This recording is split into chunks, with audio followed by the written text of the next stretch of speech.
Hello everybody, and welcome back to another episode at Liberty Ironworks. So today, excuse the change in venue, but I'm back at college for the week, so won't be really able to get to the forge. But today we're going to talk a little bit about one of our previous projects, the Raindrop Mokume Gane.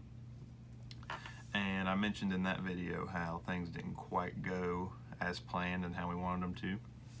And I'm just going to explain that a little bit more, as well as some other things regarding Mokume Gane.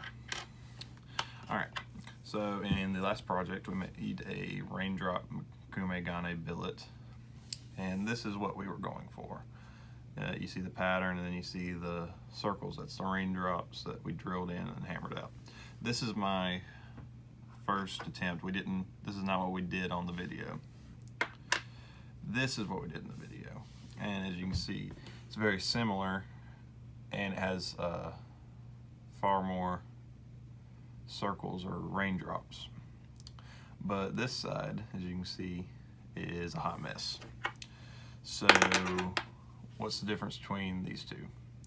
Well, this one I was very cautious since it was my first attempt, and what happened was I drilled the holes the way I was supposed to, a third of the way in, no more. And so when I hammered it out back flat, I still had plenty of mass. I don't know if you can see that compared to that one. I had plenty of mass after hammering it flat to still shape it, sand it, clean it up. This one, however, the one we made, while it worked and we have Mokume Gane, I didn't leave enough mass that after I flattened it out, I'd be able to clean it up. So these hammer marks here, ideally we'd be able to grind or sand those away, but with this I drilled the holes more than a third of the way. I probably got up to halfway through the billet or more. So when I hammered it back out, tried to make it flat, it ended up getting thinner and thinner to the point where there's not enough here where I can sand away those blemishes and clean it up the way I did this one. So that was the difference between those two there. Now, at the beginning of the Mokume Gane video, I told you that to do this, we were going to forge weld quarters, and that's what we did. And that's why we have that pattern.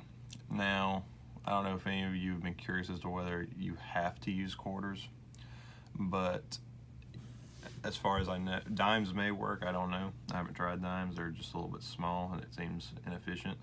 But my first attempt before anything was I tried nickels, because I said, okay, nickels are a lot like quarters. I looked up the compositions. I think there's like a 5 or 10% difference in the amount of copper. So I said, okay, quarters work, I know, based on what I've seen other people do, so nickels should work, and it'll be cheaper if I mess up. And wow, you can forge weld them together. As you can see, this is 3 nickels, and there's no seams in between there. They're one piece now. But you also see that it is all silver.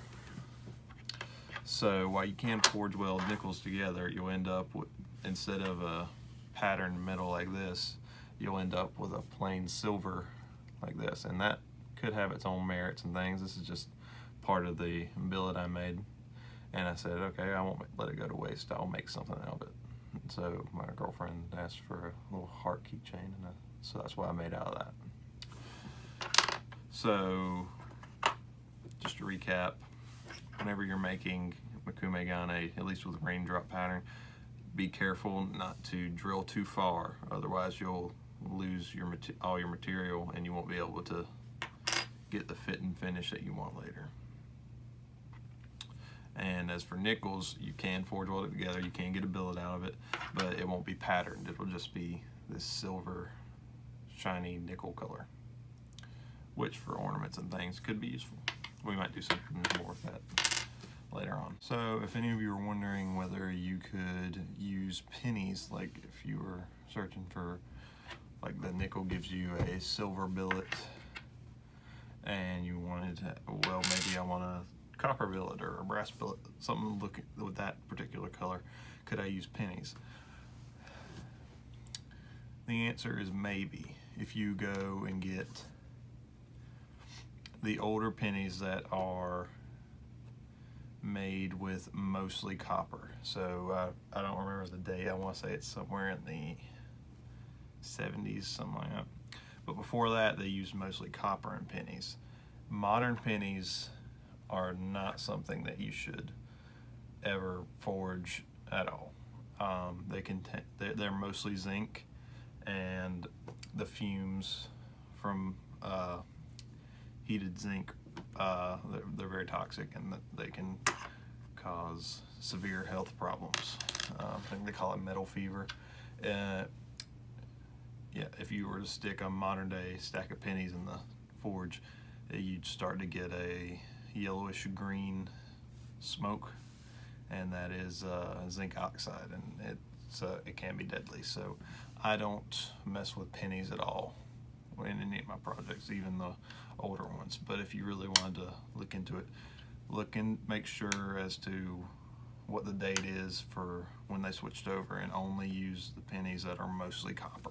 One more thing about Mokume Gane is when you make it, if you'll notice, this is a different color than this.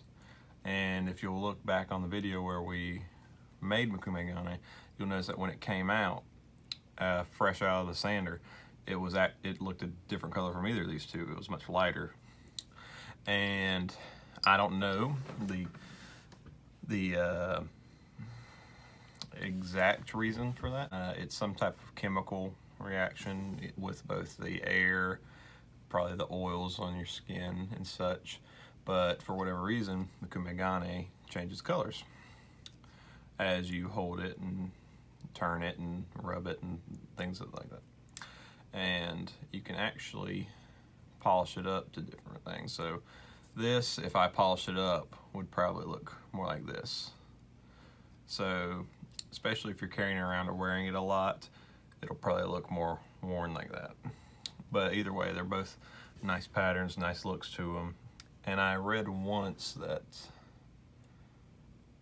based on the pH of the individual who owns the piece, be it if they have a higher or lower pH naturally in their body, that helps determine the final color of the pattern. So it's really a unique piece to give people, because the color will usually end up unique to them. But thanks for watching. If you liked it, I'd love for you to subscribe, and get out there, try it out. Hope everybody has a good day.